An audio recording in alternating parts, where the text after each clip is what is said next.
Hello everyone, this is Navneeta. Now we are going to discuss the topic from gravitation, that is free fall. So how the acceleration is independent of masses. Now we are going to identify it. So first of all, place a small paper on a book. Release the book with the paper from certain height from the ground. Okay, first of all we have to take one small paper on a book and we have to release with the paper from certain height from the ground. So what is your observation?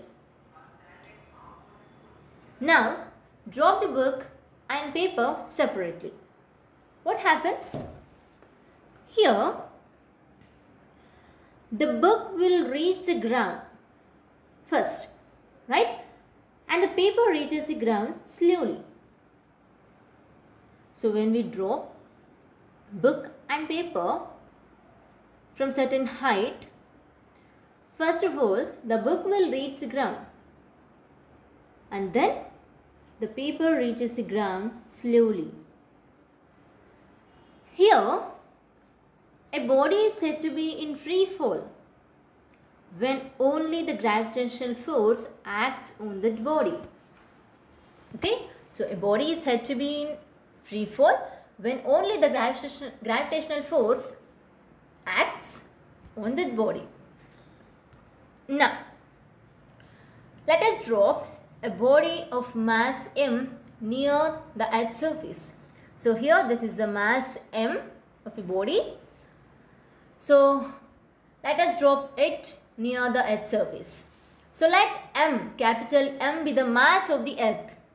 Okay, so capital M be the mass of the earth and r be the radius of the earth. So now the force of attraction on the mass, is given by, we know that is F equals to G m by r square, right? So here G is a gravitational constant, capital M is the mass of the earth, small m is the mass of the object, r is the radius of the earth.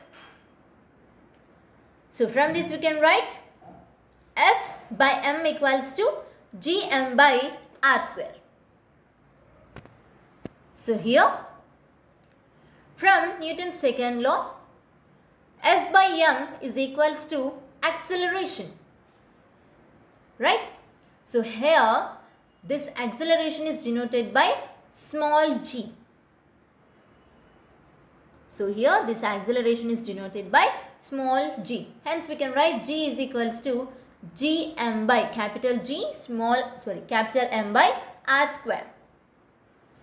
So from this equation you can conclude that g is independent of the body's mass. Yes, here g is the acceleration, so it is independent of the body's mass. So here,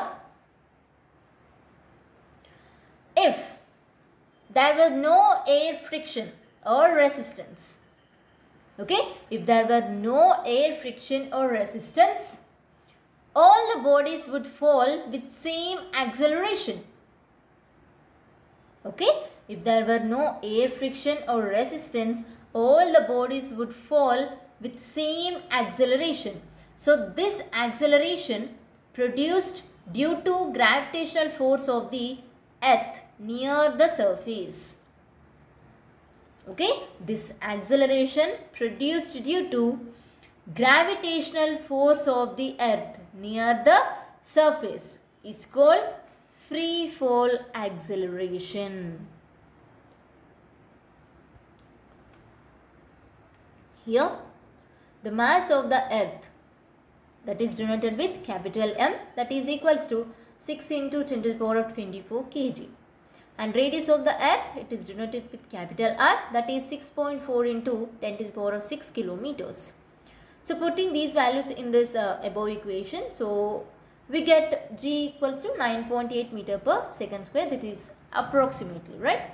So in general, this value of acceleration due to gravity changes due to change in distance of objects from the center of the earth. Okay, so this value is changed due to gravity changes, due to change in distance of objects from the center of the earth. So here free fall acceleration is constant near the ground. So the equations of uniform accelerated motion can be used for these case of free fall body. So here V equals to U plus AT and S equals to UT plus half AT square. V square minus U square equals to 2AS.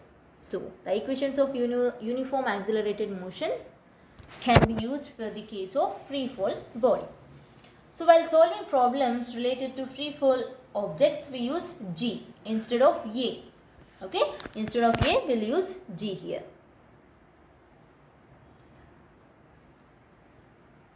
So when we use these equations, you must follow sign convention. Okay, so already we discussed about this sign convention in motion topic.